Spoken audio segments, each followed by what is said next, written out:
As you might expect, Mr. President, your return to office and your forthcoming policies have been at the focus of our discussions this week. The discussions among 3,000 political and business leaders from over 130 countries who came together here in Davos. We look forward to hearing first from you and then to the follow-up discussion with business leaders, moderated by my colleague Børge. Ladies and gentlemen, the President of the United States, Donald J. Trump. Well, thank you very much, Klaus, and hello to everyone in beautiful Davos. This has been a truly historic week in the United States. 3 days ago, I took the oath of office and we began the golden age of America.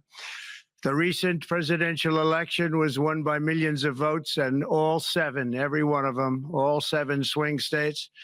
It was a massive mandate from the American people like hasn't been seen in many years. And some of the political pundits, even some of my so-called enemies, said it was the most consequential election victory in 129 years. That's quite nice.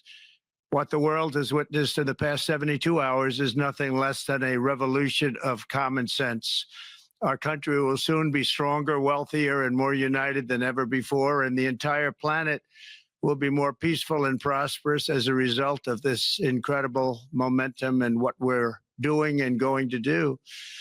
My administration is acting with unprecedented speed to fix the disasters we've inherited from a totally inept group of people and to solve every single crisis facing our country.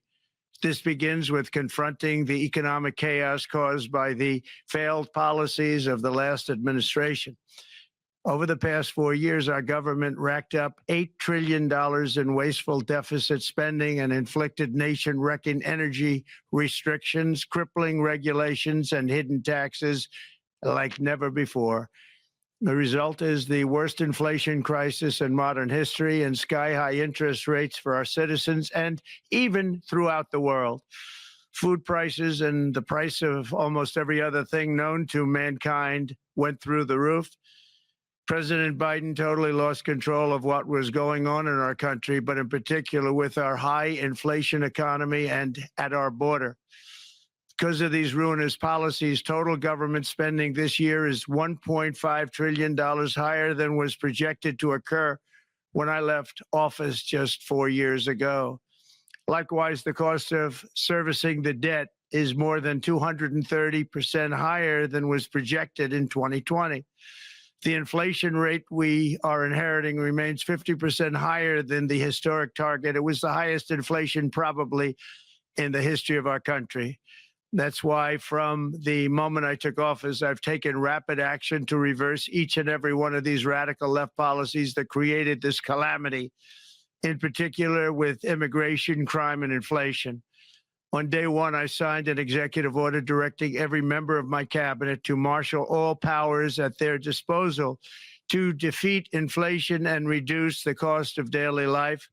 I imposed a federal hiring freeze, a federal regulation freeze, a foreign aid freeze, and I created the new Department of Government Efficiency.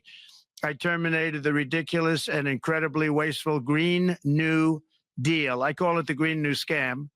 Withdrew from the one-sided Paris Climate Accord and ended the insane and costly electric vehicle mandate. We're going to let people buy the car they want to buy. I declared a national energy emergency, and it's so important, national energy emergency to unlock the liquid gold under our feet and pave the way for rapid approvals of new energy infrastructure. The United States has the largest amount of oil and gas of any country on earth, and we're going to use it.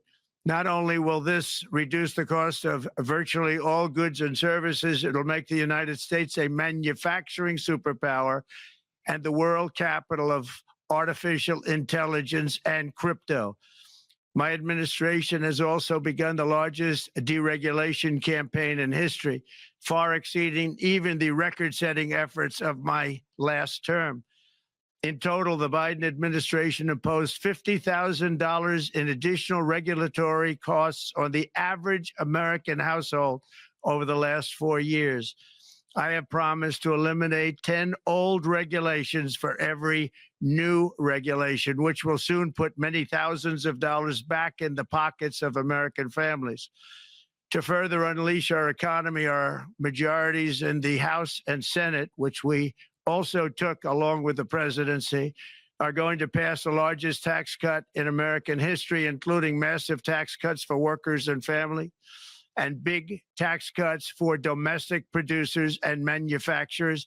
And we're working with the Democrats on getting an extension of the original Trump tax cuts, as you probably know, by just reading any paper. My message to every business in the world is very simple. Come make your product in America, and we will give you among the lowest taxes of any nation on earth.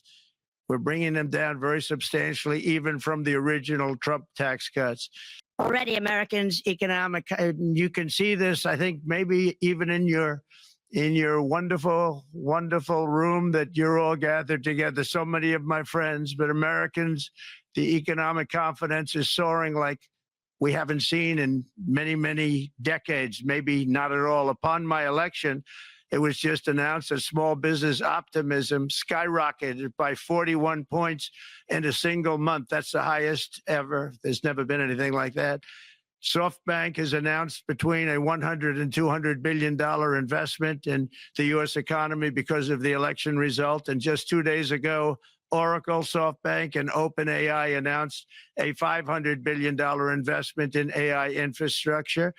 Other companies likewise have announced billions and billions and billions, adding up to trillions of investment in America, in the United States. And it's also reported today in the papers that Saudi Arabia will be investing at least $600 billion in America, but I'll be asking the Crown Prince, who's a fantastic guy, to round it out to around 1 trillion. I think they'll do that because we've been very good to them. And I'm also going to ask Saudi Arabia and OPEC to bring down the cost of oil. You got to bring it down, which frankly, I'm surprised they didn't do before the election. That didn't show a lot of love by them not doing it. I was a little surprised by that. If the price came down, the Russia-Ukraine war would end immediately. Right now, the price is high enough that that war will continue. You got to bring down the oil price. You got to end that war. They should have done it long ago. They're very responsible, actually, to a certain extent, for what's taking place. Millions of lives are being lost. With oil prices going down, I'll demand that interest rates drop immediately, and likewise, they should be dropping all over the world. Interest rates should follow us. All over, the progress that you're seeing is happening because of our historic victory in a recent presidential election, one that has become quite well known throughout the world. I think a lot of things are happening to a lot of countries. They say that there's light shining all over the world since the election, and even countries that we aren't particularly friendly with are happy because they understand what there is a future and how great the future will be. Under our leadership, America is back and open for business. And this week, I'm also taking swift action to stop the invasion at our southern border. They allowed people to come in at levels that nobody's ever seen before. It was ridiculous. I decided and declared to do, and very, very importantly, a national emergency on our border, immediately halted all entry of illegal border crossers, of which there were many, and began promptly returning the illegal trespassers back to the place from which they came. That action, as you've probably seen, has already started very strongly. I've deployed active duty U.S. military and National Guard troops to the border to assist in repelling the invasion. It was really an invasion. We will not allow our territory to be violated. After 4 long years, the United States is strong and sovereign and a beautiful nation. Once again, it's a strong, sovereign nation. In addition, I'm pleased to report that America is also a free nation once again. On day one, I signed an executive order to stop all government censorship. No longer will our government label the speech of our own citizens as misinformation or disinformation. which are the favorite words of censors and those who wish to stop the free exchange of ideas and, frankly, progress. We have saved free speech in America, and we've saved it strongly. With another historic executive order this week, I also ended the weaponization of law enforcement against the American people and, frankly, against politicians, and restored the fair, equal, and impartial rule of law. My administration has taken action to abolish all discriminatory diversity, equity, and inclusion nonsense. And these are policies that were absolute nonsense throughout the government and the private sector. With the recent yet somewhat unexpected great Supreme Court decision just made, America will once again become a merit-based country. You have to hear that word, merit-based country. And I've made it official, an official policy of the United States, that there are only two genders, male and female.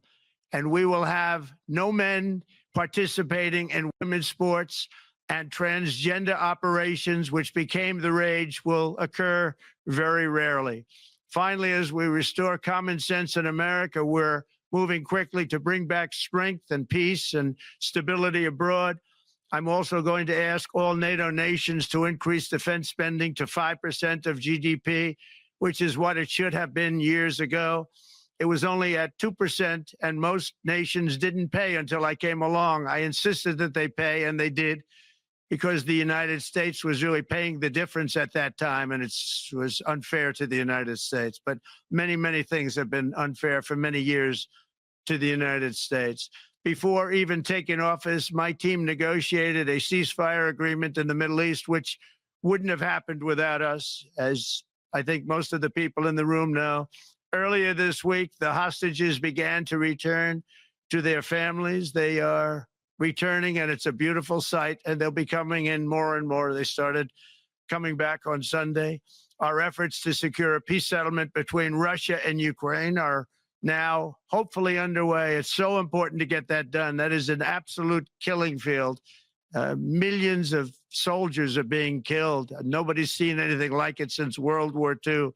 They're laying dead all over the flat fields. It's a flat field farmland. And there's millions of Russians and millions of Ukrainians. Nobody's seen anything like it since World War II. It's time to end it. And here in America, we have big events coming up. Next year, we have the 250th anniversary of America's founding. I'm so honored to be president during that. That's been a big event. They've been talking about it for 10 years. We also have the World Cup.